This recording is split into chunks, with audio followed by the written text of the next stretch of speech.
Geoffrey Thorne, Ryan Cady, and Ernie Altbaker bring the Green Lantern Corps into Future State with a wonderful set of stories that sets forth an interesting, and in Guy Gardner's case, hilarious predicament for the Lanterns as the green light of will goes out, leaving the Lanterns without a Corps. But it doesn't stop John Stewart, Jessica Cruz, and Guy Gardner from making a difference.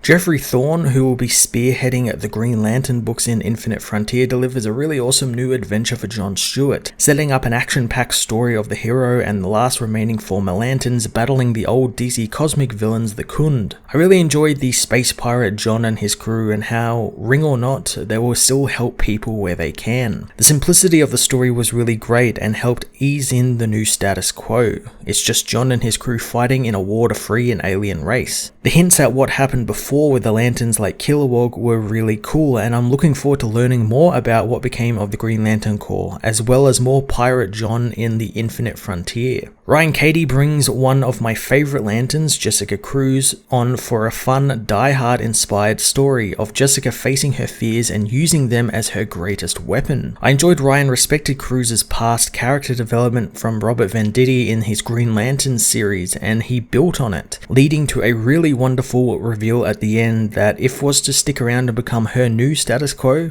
I wouldn't mind it one bit. Ernie Altbaker delivered probably the funniest Future State story so far, with Guy Gardner becoming a prophet to an alien race. Again, we got more hints at a larger story involving the Green Lanterns losing their power, and I like that it's because of this larger story did Guy become this prophet to these people. I enjoy he wasn't really the pig-headed version of Guy many writers use. He's only a little bit of that, but thanks to the story taking place over decades, we see him grow out of that and become a more well-spoken man who uses words instead of fists. The rules he also implemented were also classic Guy Gardner, ranging from rules about not killing people for not liking grape jelly and foosball tables of peace, all of which are hilarious and I enjoyed every minute of it.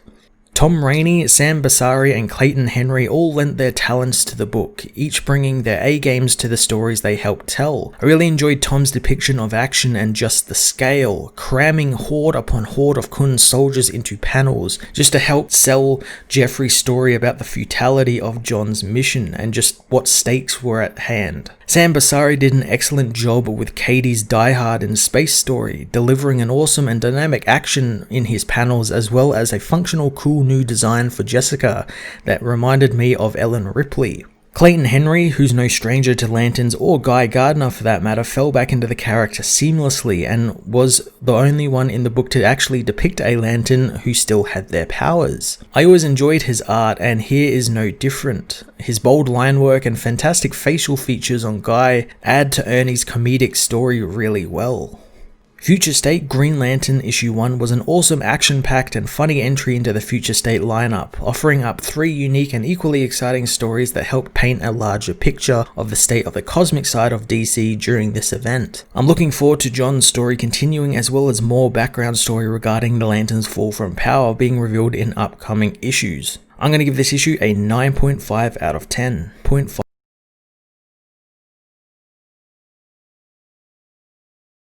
Future State Green Lantern Issue 1 finds the Vanguard scour fleet of the God of Red on approach to a planet as Kens tells John Stewart their Delta flight is away. John tells the woman to hold steady as down on the planet, John and his crew execute Nebula pattern against the Khund soldiers assaulting them and the people they are defending. Salak wishes they had access to one Green Lantern ring since it would be all over by now, but Nort knows there are no more rings and no more batteries. The alien saves John from one of the Khund as more of his team arrive to reinforce him and the people. Kens contacts John again, telling him that there are 3 full ships left to get past the blockade. She asks if John needs any help, but the man refuses it, killing his final soldier. Calling his squad to form up, John also rallies the Shah fighters, saying the God in Red is preparing planetfall, and the Khund are only the first wave and they already cost them a lot. So the Vanguard will be worse since you can't negotiate with them. The Shah knows that the God in Red Red is there for their planet, and they will gladly let them have it since their leaders and vassals are already gone, and let the Shah die. The Shah says that millions more would have died had Jon and his crew not come to help, and allow the people to run and be with their families and let them survive. The Shah leader introduces himself as Deshek as the rest of the ships blast off from the planet, while the Vanguard ships above begin planetfall. Kens tells her pilot Digby to plot their vectors quickly, learning that they are riding the gravity well down, causing Ken to panically radio Becca to tell her that they are on a ballistic trajectory, so all her ships need to break wide. The woman does her best, guiding the arcs through the blockade, but some are shot down, including Becca's. Kens contacts Jon and tells him he's got incoming as the Vanguard rain down on Jon's position. Jon finds Deshek, telling him they need to get underground, corralling the people to follow them as they head for the tunnels to hide. Jon tells Kens that they need to build them a box around the Khund, but the woman says that's insane, wanting her people to come and back Jon up, but he tells her not to, since he won't get more people killed. Kens, however, reveals they miscalculated, and this isn't just some Vanguard, it's an entire sect, and within the hour, Corax Deshar will be overrun with Khund and be nothing more than Khund footprints in the blood. The God in Red disembarks from his dropship as his horde attacks the Shah. The God in Red tells the men to bathe in their blood and be pure for him as Jon's mind is taken back to the injured Kilowog, who tells him that it wasn't his fault since the Guardians were told the dark sectors were nothing, and even with their rings they had no shot with the villains. The being doesn't know why they decided to go with diplomacy, telling Jon to find out what happened to the core and if anyone else out there is still alive, since they need to know what's coming. Salak pulls Jon from his mind, knowing the rail tunnels won't hide them for long. Jon asks Kens the flight status, learning the arcs are still intact but they need to hurry if they plan on using them to get off planet. Nort soon catches the Khund scent as they surround the heroes in a kill box. Jon knows what they've just walked into, battling the aliens viciously as he gathers his squad around him, telling them to make sure the people get to the arcs safely. Nort knows that they will not leave as Salak tells Jon to go, since they will stay behind and hold off the Khund. Nort, however, wants to stay as a group as they are surrounded by more Khund. Illo and Hood manage to get away from the group, leading the Shah survivors to the ships as Jon, Salak and Glort hold the line. The group get to work killing as many Khund as they can, but soon Salak is overwhelmed, beaten into the ground by the Horde as Glort is killed by the God in Red, and Jon is overwhelmed by the soldiers.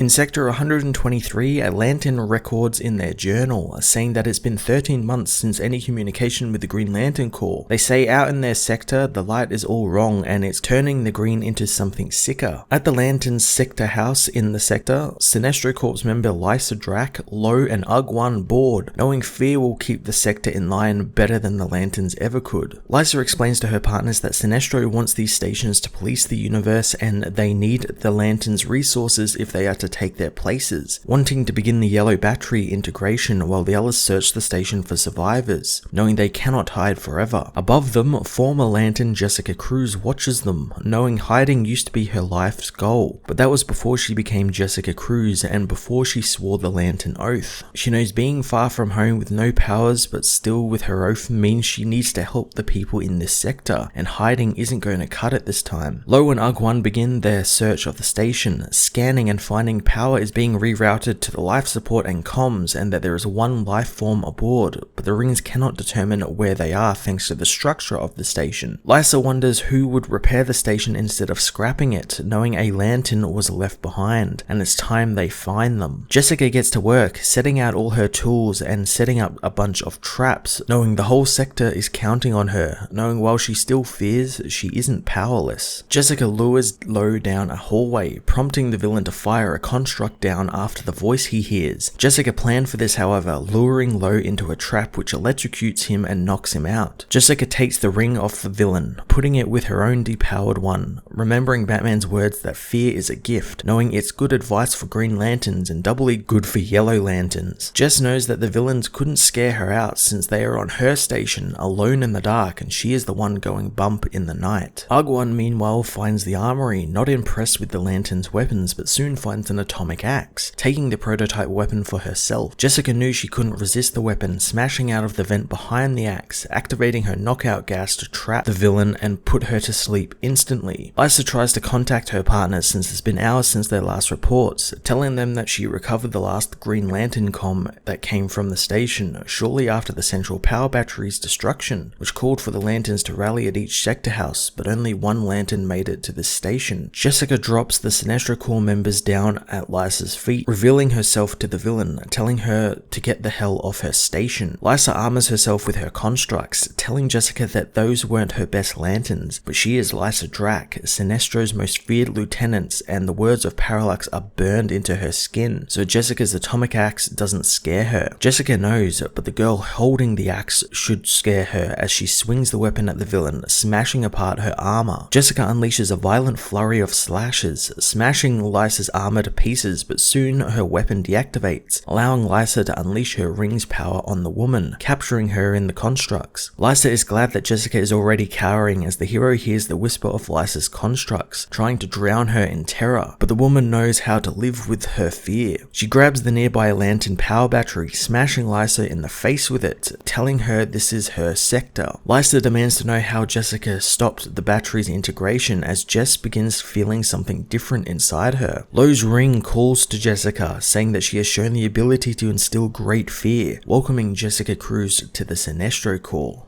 In Sector 345, Guy Gardner complains to Bidig about looking at a sector that isn't his. Learning Lantern Olapet is busy and he wasn't, so he needs to quit complaining over a 5-minute mission. He tells his ring to make the people on the planet understand him as he heads down, cornering off the object that has fallen from space, separating the angered aliens who are warring over it. Guy tells him that they interrupted his trip to Warriors Bar for a beer, declaring their war is over. He picks up the object they were warring over, figuring out that they are warring over it because it fell on their imaginary state lines. Speakers from both factions say the object belongs to them because their respective gods say so, making Guy realize these aliens aren't all that smart. He tells the aliens though that he was sent by both gods to take the item, as suddenly his ring goes offline, causing him to fall into a barn. Leaving the barn, he tells the people he meant to do that, but thanks to his ring going offline, they can't understand him and he can't understand them.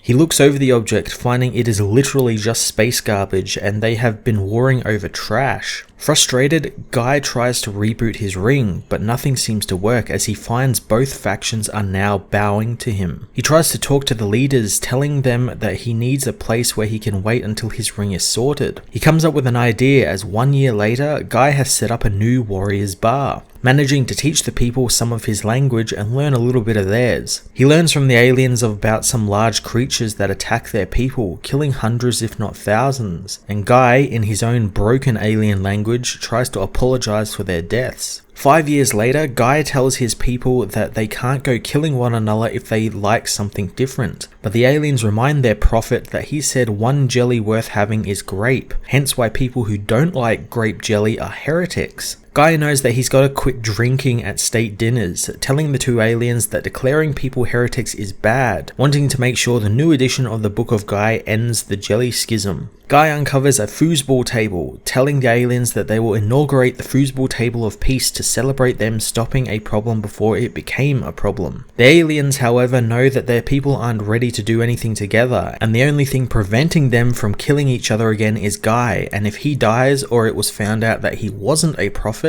there would be more genocide. They implore Guy to keep his secrets close to him as 25 years later, Guy continues to lead his people, learning of the year's crop reports, wanting to know what the next problem he has to deal with is. However, his advisors tell him there aren't any, as everyone is at peace and no one is without food or water. Guy asks if he's finally done it, and the aliens confirm he's finally brought peace to the people. Tearfully, Guy knows this calls for a party. Later at the Warrior Bar, Guy and his people celebrate, telling his advisors that it still annoys him that his people won't do anything together, but one says that they wish to kill each other together, thinking Guy should, as he says, take the win. Someone, however, yells that the Book of Guy is is wrong, saying that the relic is sacred and they should be honoring it, and not to do so is heresy. Guy confronts the man, but his advisors take charge, both agreeing this man is misguided, but the people take them that it means he's a heretic and he must be killed, while others agree with him, thinking that Guy is a false prophet. Guy tells them all to shut up, confronting the man who sparked all of this off and telling them that their god wants them to respect each other's beliefs, even if they don't share them. The people bow to him, but Guy finds they aren't actually bowing to him, they're bowing to Lobo, who has arrived on the planet, saying that it's uncool Guy never told him he opened a new warriors bar. The people think that he is a new prophet, but Logo takes them to mean profit, knowing if money is involved, he's their main man.